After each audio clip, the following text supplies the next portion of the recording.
那因为 B 型肝炎的带原者大部分都没有症状，所以您不去检查的话，根本都不知道自己是不是有 B 型肝炎。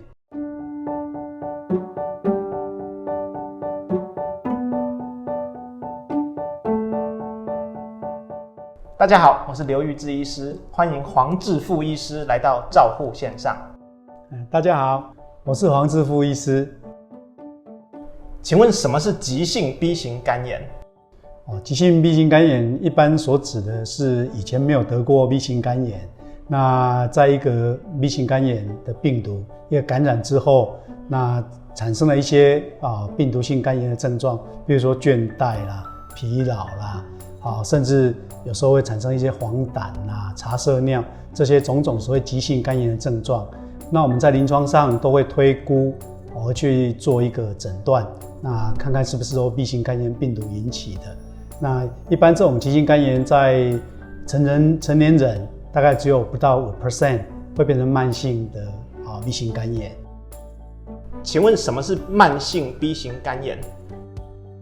B 型肝炎病毒在我们身体存在超过6个月以上，我们就叫做慢性 B 型肝炎。那临床上比较具体的就是用抽血的检查，就是 B 型肝炎表面抗原在血清中存在大于6个月，那在临床上我们就把它定义做慢性 B 型肝炎。感染 B 型肝炎病毒之后出现症状的比例大概有多少？一般来讲跟年纪还有它感染的时间有关系。那一般在成年人大概1半以上，甚至有时候高达7、8成，事实上都合并有一些症状。那这些症状有时候不是很非特异性的，譬如说都是一些倦怠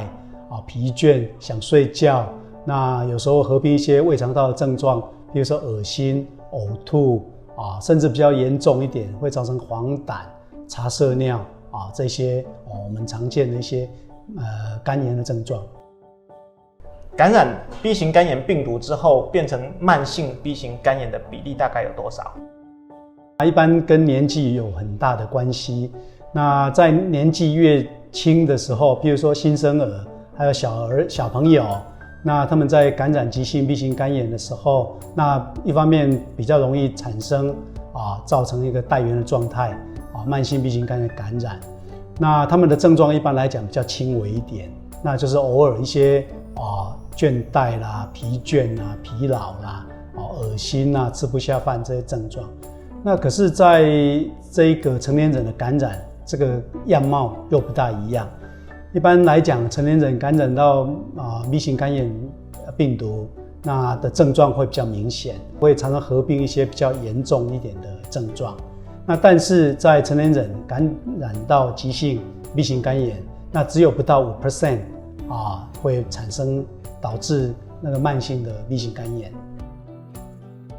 请问要如何知道自己是 B 型肝炎带原者？那大部分就是自己做一个检查。那因为 B 型肝炎的带原者大部分都没有症状，所以您不去检查的话，根本都不知道自己是不是有 B 型肝炎。那以我们过去一些流行病学调查显示，大概只有1半的 B 型肝炎带原者自己知道自己是有 B 型肝炎的，也就是有将近1半的人，那事实上不知道说自己有 B 型肝炎。所以去做检查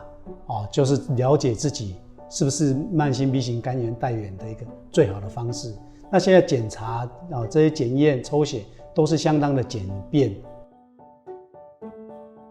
其实很多医师在照顾慢性 B 型肝炎带原者，事实上的故事都相当多。从这个没有症状的带原者，到第一次用健保卡就产生了这个肝癌，这个故事都有。那我最近这几年刚好有一个病人